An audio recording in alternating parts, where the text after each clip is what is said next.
So I'm just making a mess here, really, with, let's see, distress oxide, scorched timber, and some water on these fabric sample thingies. So I got all these um, fabric swatch books at the store, and we were trying to think of what to do with them, so I'm making a little book. And I first cleaned all the paper off of the fabric swatch because there was, branding and stuff on it. And then I soaked it in hot water to get the rest of the paper off. And then I washed it in the washer and dried it in the dryer. Then gave it a coat of clear gesso on both sides. And this one I did it a little thick so you can still see the white a little bit. And then I used matte medium to glue down printed tissue and tissue or deli paper that I had painted. And then after that dried, I used watered down acrylics to color these pages.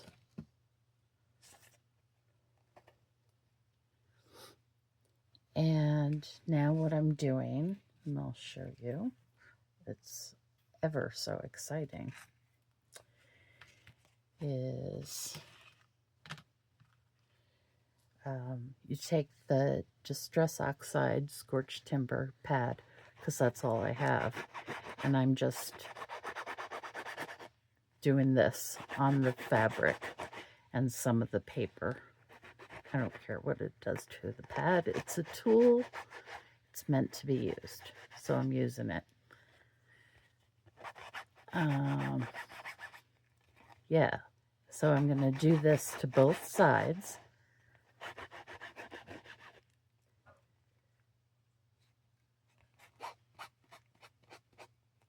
Just to give it some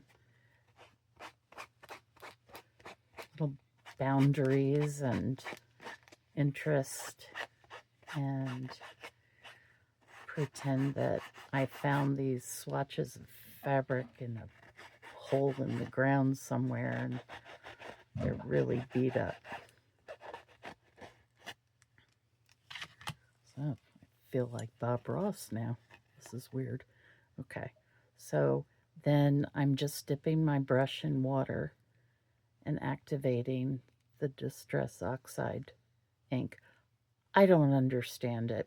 I don't know what it means when it activates. Well, now it's looking like a little darker brown, a little dark brown instead of like black brown. But I don't know what that means. Just if you know, if you can explain the chemistry like I'm 5 years old, please do so in the comments. Because holy guacamole. I don't know what it is, but it's super cool.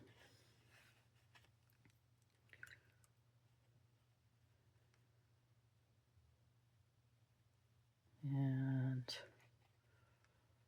I don't know how long I'm going to make you watch me do this. And I'm being totally lazy about it. I kind of just want to go to bed right now, but I wanted to do this video because I haven't done a video in a long time because the store is crazy and I can't remember how much I've mentioned it, but I opened a creative reuse store and we'll see, and it comes through on the other side too, so you have less to do on this side. It's a creative reuse store, which is basically like an arts and crafts thrift store, is how I'm describing it. creative reuse centers have been around since, as far as I know, since the 70s.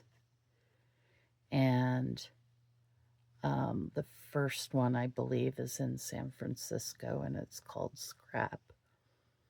And these stores take donations of things that might otherwise be thrown away that can be reused to make things.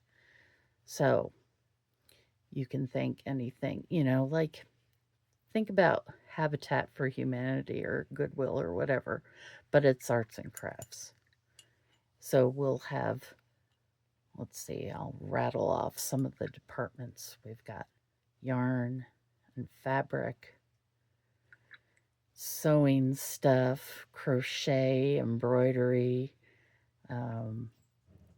cross stitch, needlepoint, weird stuff, art supplies, wood pieces, glass, mosaic stuff, craft supplies, kids' craft supplies, paper crafting, ephemera, all kinds of all kinds of groovy stuff. And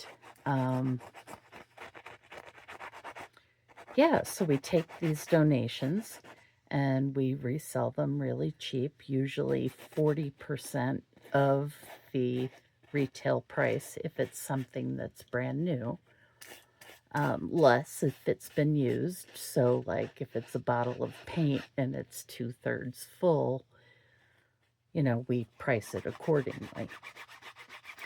And it's it's really fun. It's fun working in a craft store every day.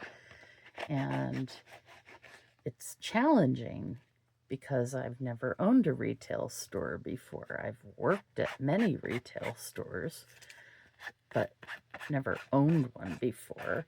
And I've been a contractor most of my adult life, so I've never had employees before. So,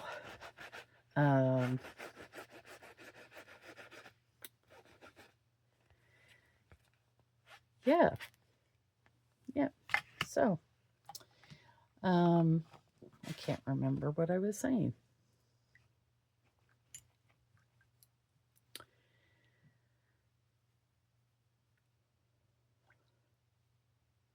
Yeah, so the store.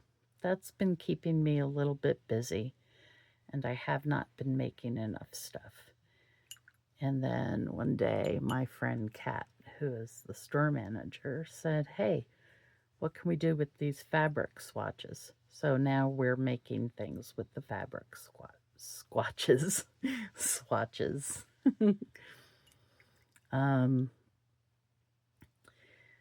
Yeah, so that's what I'm doing here.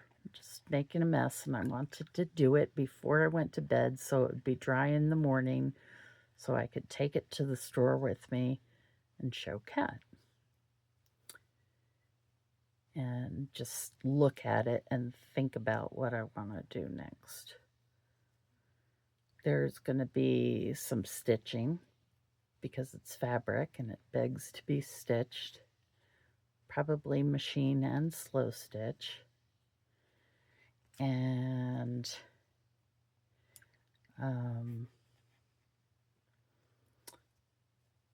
charms, likely some glitter, and possibly a button or two, sequins.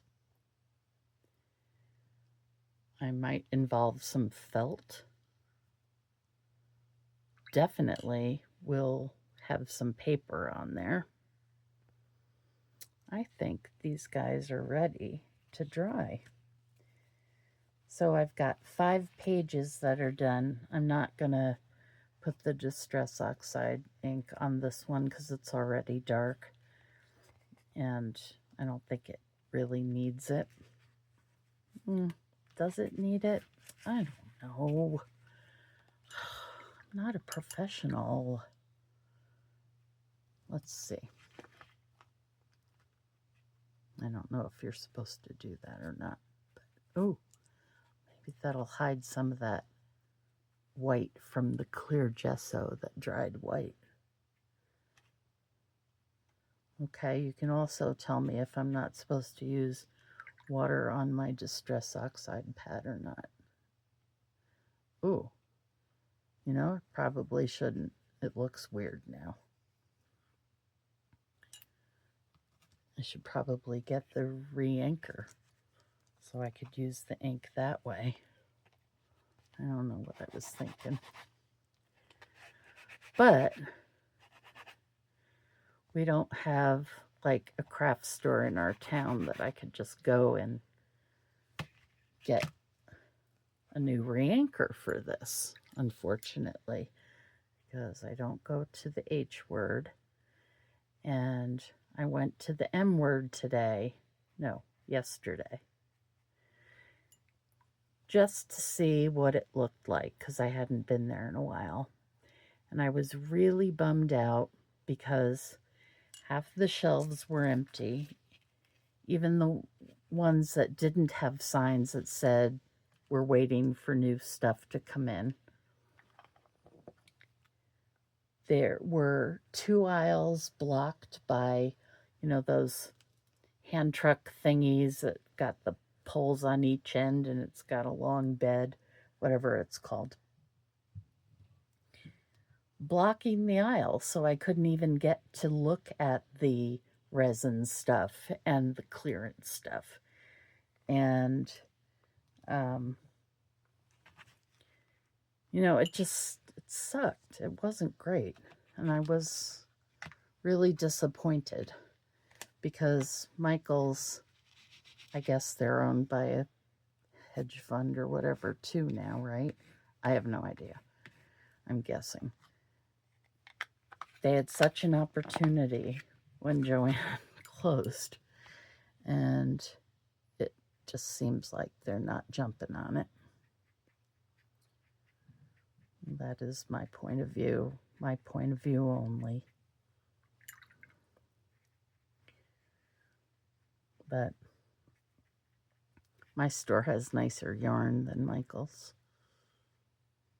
and fabric. But our stock is dependent on what people donate. So I can't tell you what exactly we have right at the moment. But anyway, so that's what I'm doing. That's what it looks like. I think it's kind of cool so far. I don't know what's going to happen next, but, you know, stay tuned.